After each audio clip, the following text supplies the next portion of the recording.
Halo dan halo teman-teman, apa kabar? Kabar baik ya. Sudah seperti yang saya janjikan bahwa hari ini saya akan kembali ada di telinga kamu, di mata kamu untuk memberikan sebuah curhatan-curhatan yang dikirimkan oleh teman-teman kita dari Sahabat Pagar Kehidupan. Nah, kemarin kamu udah nonton belum video saya mengenai curhatan dari Sahabat Pagar Kehidupan yang ke-10? Nah, itu keren-keren banget loh. Banyak menginspirasi orang lain dan siapa tahu juga ya bisa menginspirasi kamu. Nah, bagi kamu yang belum nonton curhatan kemarin, caranya gampang. Kamu ke YouTube, kamu ketikkan Pagar Kehidupan Curhat 10. Pagar Kehidupan Curhat 10, kemudian kamu cari. Nanti langsung muncul di halaman pertama. Nah, itu dia video yang harus kamu tonton ya. Keren banget. Nah, sekarang tanpa kita banyak berbasa-basi, langsung yuk kita bacain email dari Sahabat Pagar Kehidupan yang mana bisa jadi email ini menginspirasi kamu juga loh. Oke? Nah, email pertama di hari Minggu malam ini cukup menarik nih. Email ini ditanyakan oleh orang yang mana dia pernah melakukan perbuatan buruk di masa lalu, kekeliruan buruk di masa lalu, kekilafan di masa lalu, dan namanya cenderung menjadi jelek. Nah, kamu pernah nggak sih teman-teman, atau mungkin sedang mengalami gitu, sebuah kejadian di mana nama kamu nih, mohon maaf, udah terlanjur jadi jelek, karena kamu pernah melakukan sebuah kesalahan di masa lalu. Nah, pernah nggak kamu terbesit keinginan, gimana ya caranya supaya nama gua yang udah jelek nih, bisa kembali bersih kembali seperti sedia kala? Nah, itu juga yang ditanyakan oleh Arif Z. Ondol. Dia menanyakan begini, "Halo Mas Bro Aryan, terima kasih karena sudah mau membacakan email saya. Gini mas, saya mau curhat nih, sekalian minta pendapat dan solusinya ya. Ini masalah pekerjaan saya. Saat kita melakukan kesalahan dan nama kita menjadi buruk atau jelek, kadangkala kita menjadi bingung mas bro. Padahal belum tentu loh kesalahan kita di masa lalu dalam pekerjaan itu adalah mutlak kesalahan dari diri kita.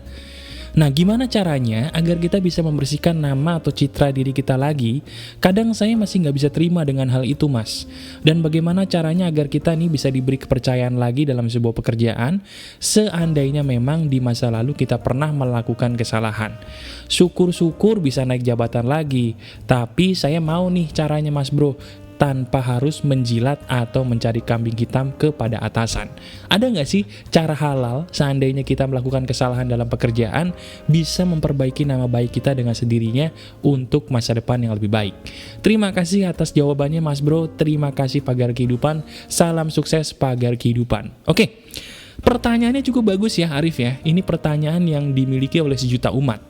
Jadi di bagian pertama ini saya akan mengajarkan kepada kamu bagaimana seandainya kamu dulu pernah terpleset, nama buruk kamu dapatkan, dan kamu ingin membersihkannya dengan cara yang gampang. Caranya adalah begini. Pertama, kamu harus tahu dulu, nama kamu kotor di bidang apa. Contoh, nama kamu kotor di bidang pekerjaan, itu beda loh cara membersihkannya dengan nama kamu kotor di bidang mungkin mohon maaf ya, keluarga besar.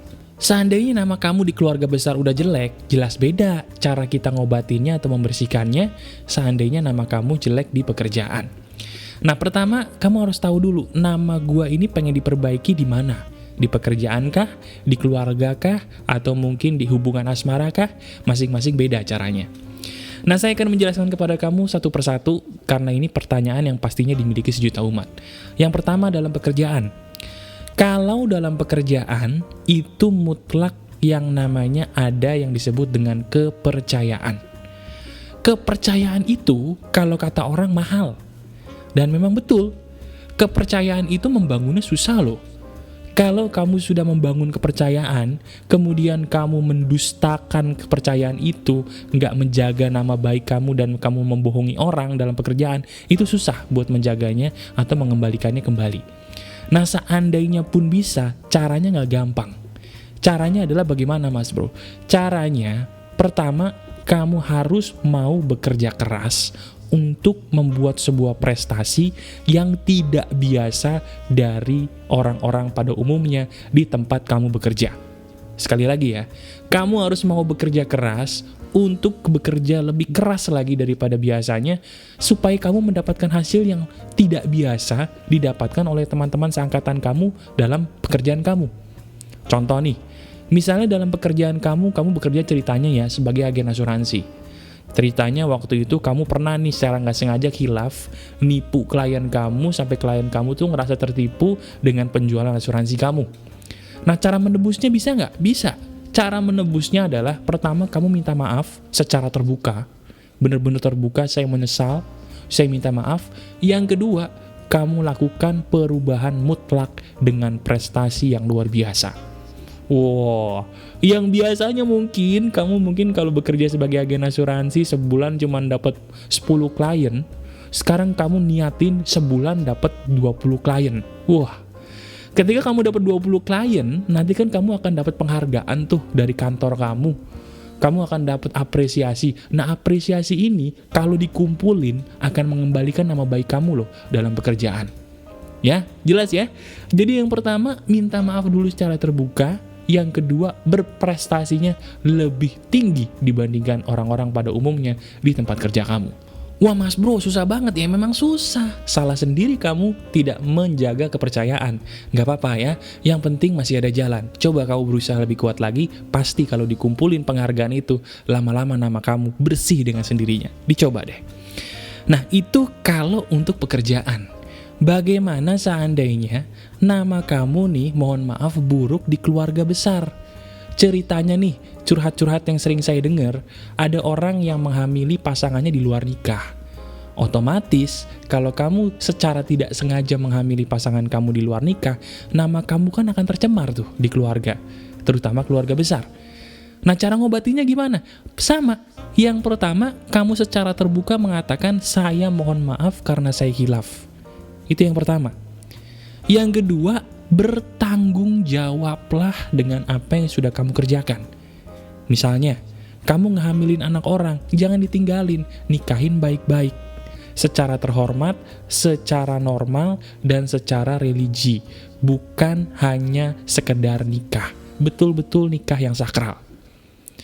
Nah, sesudah minta maaf dan kamu bertanggung jawab, yang ketiga, perbaikilah dengan perbuatan-perbuatan yang menunjukkan bahwa kamu nih memang mencintai keluarga kamu loh.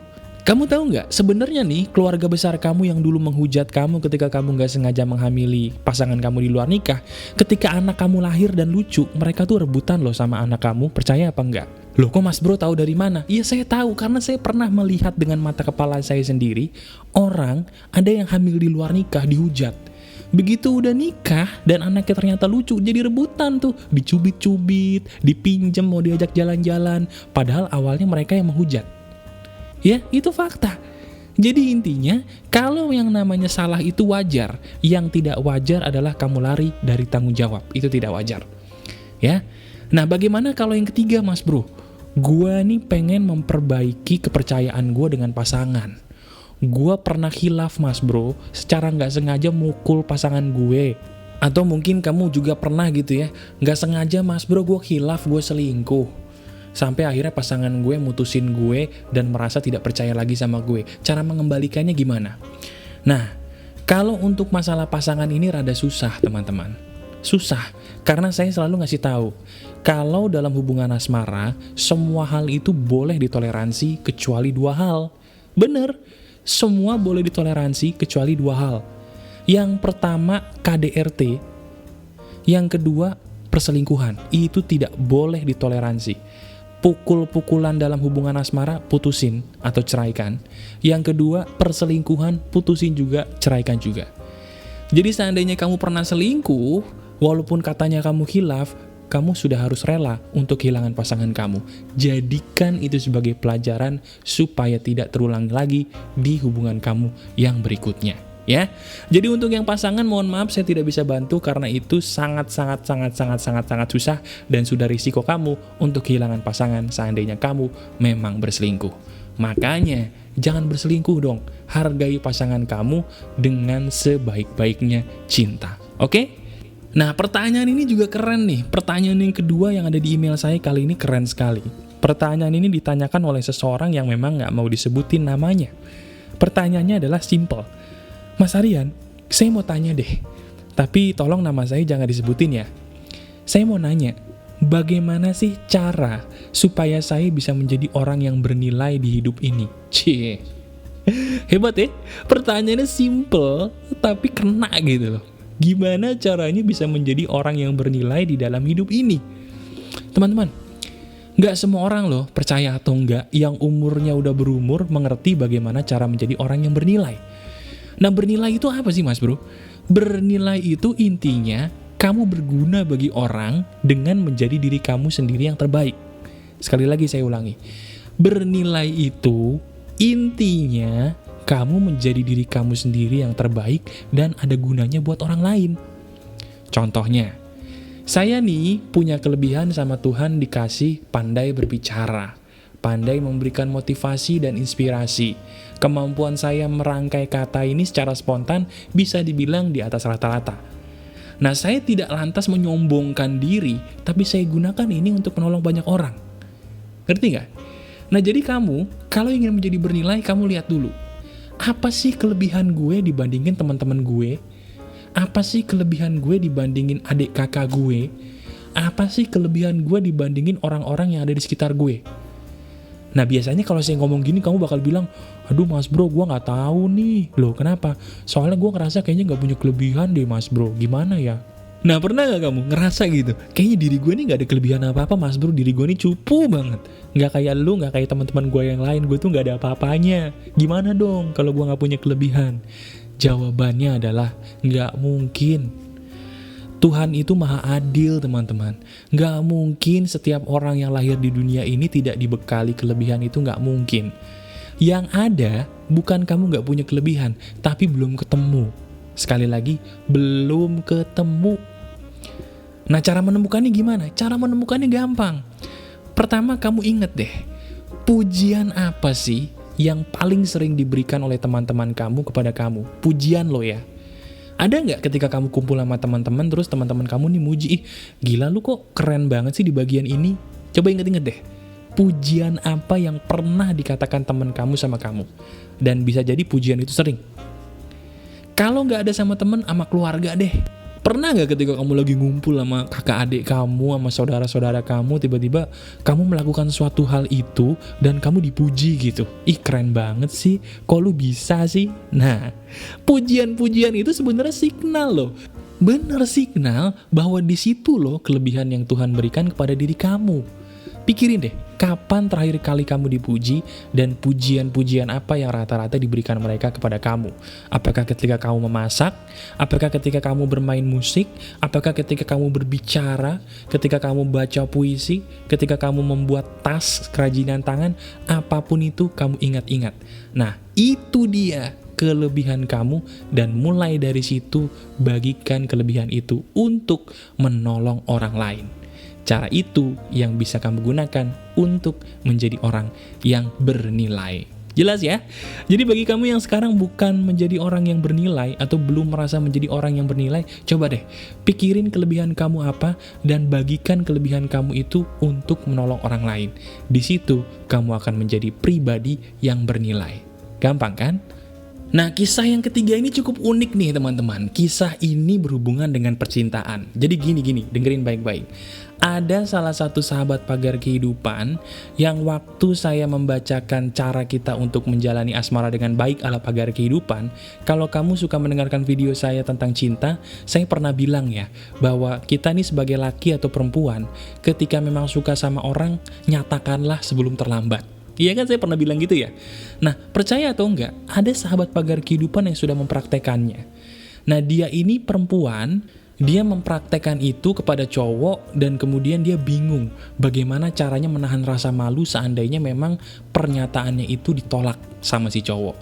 Nah, ini yang diceritakan oleh email berikut ini oleh seseorang yang namanya tidak mau disebutkan karena ini privasi. Pertanyaannya adalah begini, halo Mas Bro, selamat malam. Terima kasih karena saya sudah diizinkan untuk bertanya kali ini di Pagar Kehidupan. Saya ingin bertanya nih Mas Bro. Jadi gini, dulu di video Mas Bro yang berjudul Serba-Serbi Cinta, Mas Bro pernah mengatakan bahwa kalau memang kita suka dengan lawan jenis yang kita suka, harus menyatakan sebelum terlambat. Betul. Nah, masalahnya Mas Bro, saya ini perempuan, dan saya sudah menyatakan cinta saya kepada seorang laki-laki. Nah, masalahnya, saya ditolak sama laki-laki tersebut. Yang jadi permasalahannya adalah saya merasa sangat malu karena saya baru kali ini menyatakan perasaan kepada cowok tersebut dan kemudian ditolak. Nah, terus pertanyaan saya adalah bagaimana Mas Bro supaya rasa malu saya yang sangat besar ini dapat segera hilang? Karena baru kali ini saya menyatakan perasaan kepada lelaki dan kemudian saya pun ditolak secara halus. Terima kasih atas bantuannya, terima kasih, dan terima kasih. Oke? Pertanyaannya bagus ya. Pertanyaan ini melanjutkan materi dari kisah percintaan yang saya bagikan di video yang judulnya Serba-serbi Cinta ternyata. Jadi seorang perempuan ini menyatakan cintanya kepada cowok yang memang sudah dia pendam, kemudian ditolak secara halus oleh cowok tersebut dan dia malu. Dia bertanya gimana cara menghilangkan rasa malu yang sudah terkadung ada nih, yang sangat besar dalam hidup saya. Oke, jadi gini. Yang pertama, saya akan mengatakan dulu bahwa perasaan malu ini muncul disebabkan karena kamu berani melawan zona nyaman dan keluar melakukan sesuatu hal yang tidak biasa. Selama ini, kamu kan selalu menjadi orang yang memendam perasaan toh. Memendam. Nah, begitu kamu mendengarkan saya, kamu terinspirasi untuk mengeluarkan segala unek-unek kamu sama orang yang kamu suka. Itu bagus. Nah, cuman biasanya orang yang melakukan hal baru pertama kali, dia punya harapan tinggi. Iya kan? Gue punya harapan Mas Bro, kalau gue ngelakuin hal baru nih, gue harus mendapatkan hal yang dahsyat dong. Bukan hal yang malah mengecewakan gue. Gitu kan? Nah, sama seperti perempuan ini, dia melakukan hal baru, tapi ternyata hasilnya mengecewakan. Dan akibatnya, dia menjadi drop. Karena ibarat kata, udah melakukan hal baru, kok gue malah kecewa. Nah, cara mengobatinya adalah jangan pernah berpikir bahwa yang kamu lakukan itu buruk. Tapi bandingkan dengan sebuah perbandingan seandainya kamu tidak melakukan hal itu. Jadi kamu mikirin deh, seandainya nih, kalau kamu tidak menyatakan perasaan kamu sama tuh cowok, kamu nggak merasa bahwa diri kamu akan terpenjara oleh perasaan galau. Kamu nggak tahu kan bahwa dia itu suka sama kamu atau enggak? Bahwa dia itu single atau sudah punya pacar atau istri, betul nggak? Dengan kamu menyatakan perasaan, bukankah itu lebih baik supaya kamu bisa tahu, oh iya ya, dia nggak suka sama gue, berarti gue bisa cari cowok lain dong. Oh iya ya, dia udah punya pacar, udah punya istri, berarti gue bisa cari yang lain dong. Iya kan?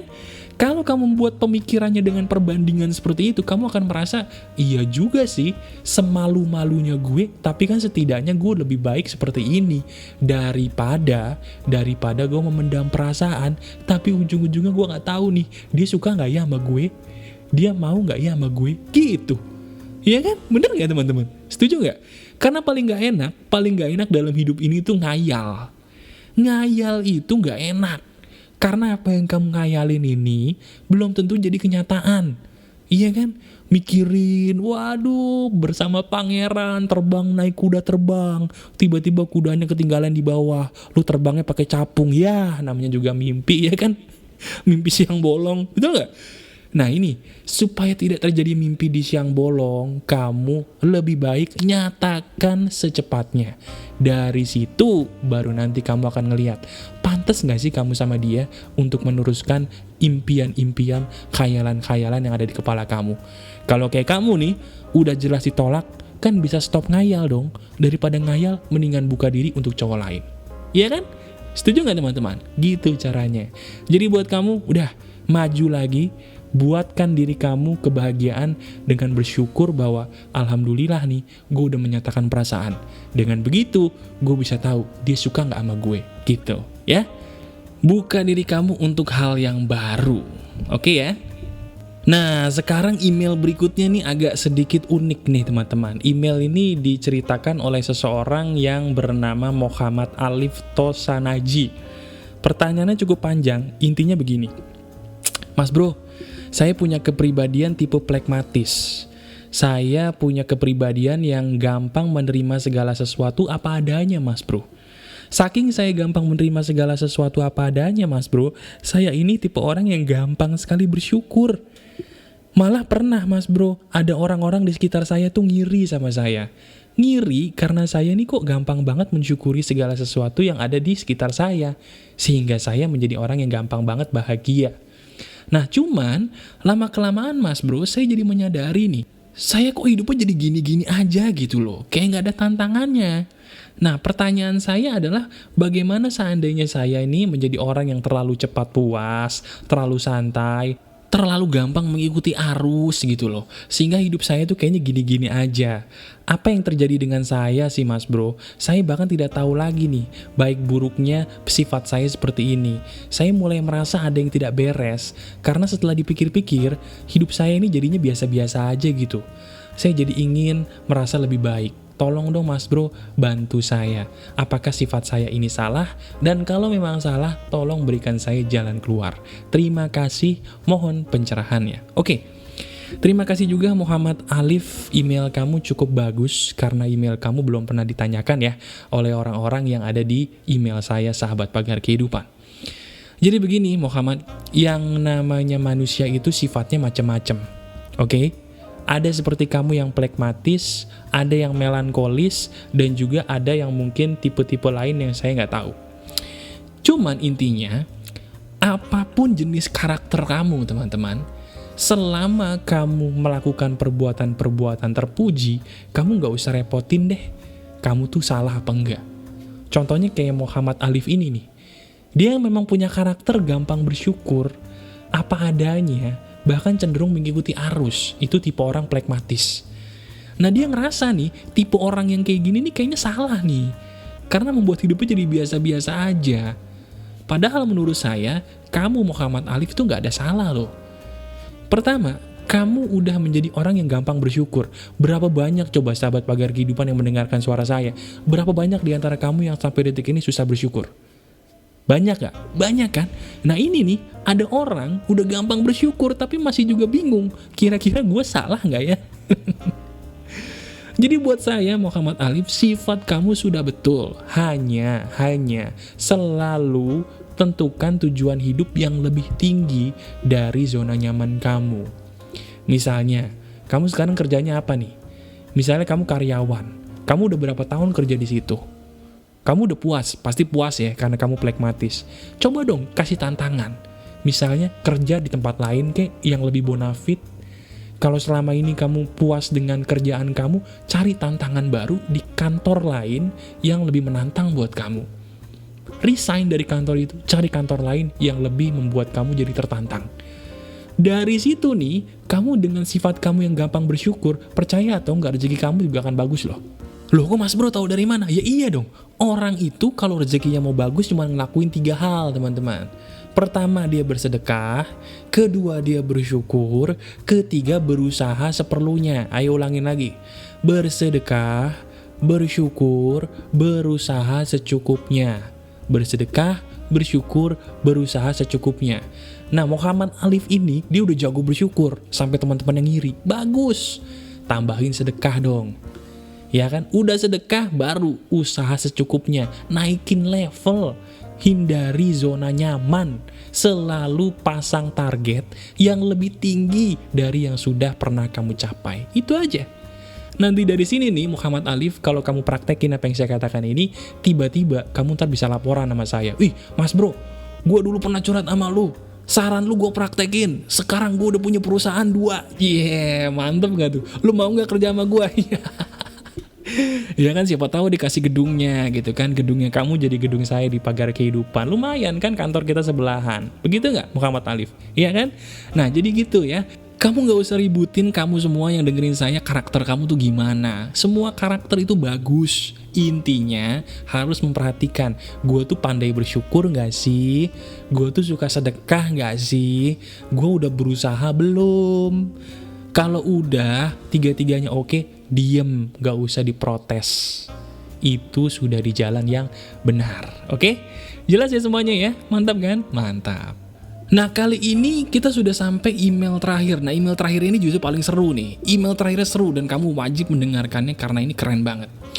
Jadi email ini dicurhatkan oleh seseorang yang memang dia sedang bersekolah di luar negeri sepertinya ya. Dia suka mendengarkan Pagar Kehidupan dan dia sekarang sudah ada di Eropa. Wih, Pagar Kehidupan sampai Eropa, mantap. Pengirim email ini bernama M. Erviansen. Wah, Dia curhatannya begini nih, panjang dia curhatannya, cuman saya ambil intinya ya. Assalamualaikum warahmatullahi wabarakatuh. Waalaikumsalam. Selamat siang Mas Aryan Surya yang saya hormati dan selalu mencerahkan ide-ide saya. Saya Muhammad Erviansen. Saya adalah orang yang sudah lama menggemari pagar kehidupan. Nah, pada waktu itu saya menonton video Mas Bro yang mengenai hukum tarik-menarik atau Law of Attraction. Betul. Saya sudah menggunakan hukum tarik-menarik ini Mas Bro sejak tahun 2010. Dan percaya atau enggak, banyak sekali manfaatnya, termasuk nih, target saya selalu goal. Wih. Tetapi yang saya heran, saya punya target satu hal, yaitu menemukan satu perempuan idaman saya. Setelah 7 tahun berakhir, tidak ada yang berubah atau tertarik atau muncul di hadapan saya dan mendapatkan ide-ide untuk menarik saya kepada orang tersebut. Akhirnya nih Mas Bro, saya hanya diam, menunggu signal untuk datang kepada saya. Siapa tahu aja kalau saya diam, cewek itu datang kepada saya. Karena biasanya nih Mas Bro, apapun bisa saya tarik loh, menggunakan hukum tarik-menarik yang Mas Bro ajarkan di video-video pagar kehidupan. Mulai dari rejeki, bahkan saya pernah nih kencan dengan banyak perempuan menggunakan hukum tarik-menarik dengan cara yang benar. Nah tapi kenapa ya, saya untuk bisa mendapatkan satu wanita idaman yang saya mau ini susahnya bukan main. Kenapa saya sudah berhasil untuk hal lain, tapi untuk hal yang satu ini selalu gagal?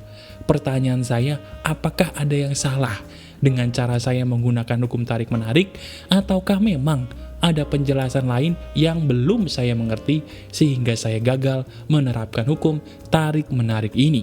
Terima kasih atas jawabannya, terima kasih pagar kehidupan, selalu sukses selalu, semoga pagar kehidupan bisa sampai Eropa, amin ya, didoainnya sampai Eropa, amin amin. Oke, terima kasih juga ya Ervian ya.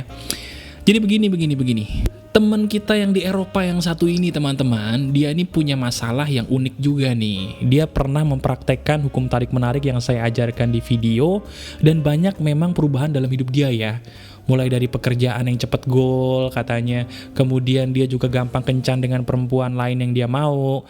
Tapi kok untuk satu cewek yang dia idamkan ini malah gak ketarik gitu loh. Aneh buat dia, karena selama ini berhasil, tiba-tiba satu ini gagal.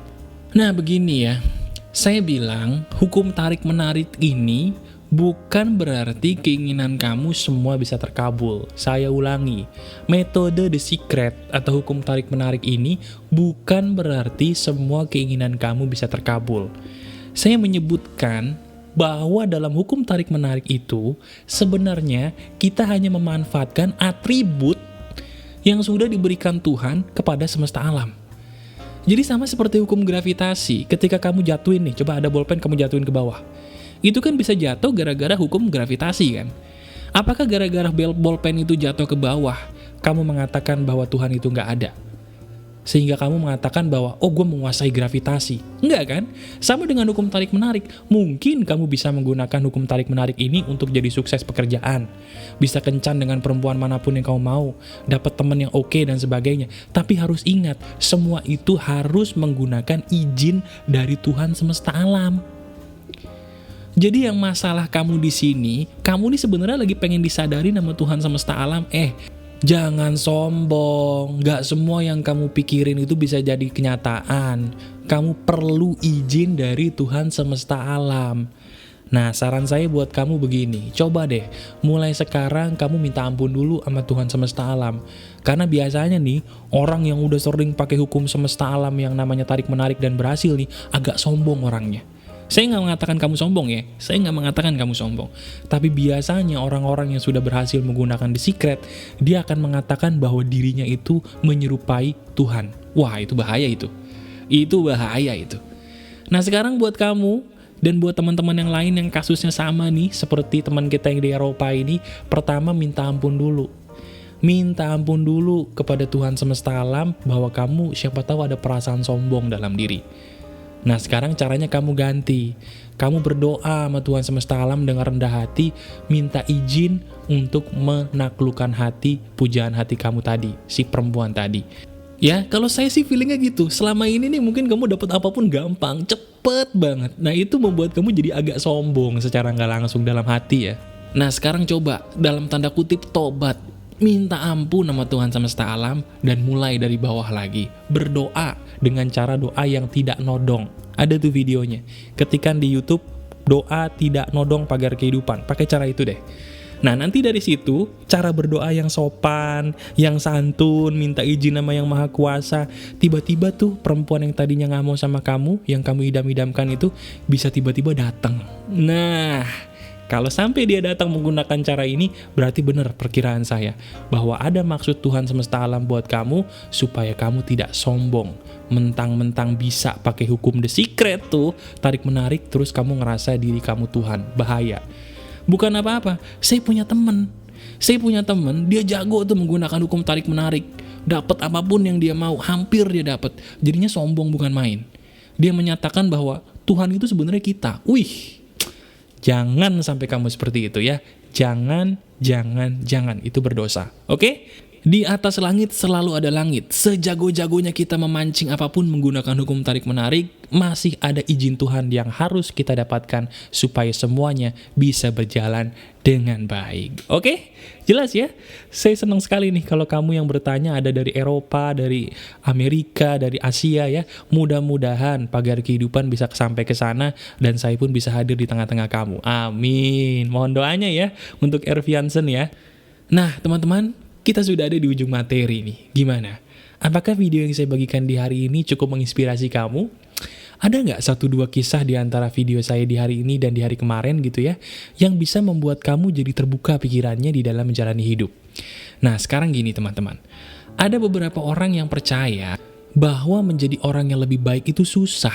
Padahal enggak loh. Menjadi orang yang lebih baik itu sebenarnya adalah orang yang mau terus memperbaiki diri. Terus perbaiki diri ya, karena perbaikan diri itu tidak akan pernah usai sebelum kita mati. Saya juga sama teman-teman, ada banyak hal dalam hidup saya yang harus saya perbaiki, seperti halnya teman-teman yang sudah saya bacakan tadi di email. Nah, sekarang bagaimana dengan kamu? Apakah kamu merasa selama ini hidup kamu penuh dengan masalah? Nah, kalau memang kamu merasa hidup kamu selama ini penuh dengan masalah, saya tanya lagi, sudahkah kamu berusaha untuk memperbaiki diri kamu ke arah yang lebih baik? Kalau memang belum, itu dia penyebabnya. Ayo dong, rubah diri kamu dengan apa yang saya bagikan di pagar kehidupan. Tonton video saya satu persatu dan lakukan prakteknya langsung saat itu juga. Sekali lagi, saat itu juga, supaya hasilnya pun saat itu juga kelihatan. Oke? Saya selalu senang berada di telinga kamu. Sampai jumpa lagi di video-video berikutnya. Ingat teman-teman, kamu harus selalu berjanji pada saya untuk tetap keep spirit, keep sharing, and keep loving. Bye-bye semuanya.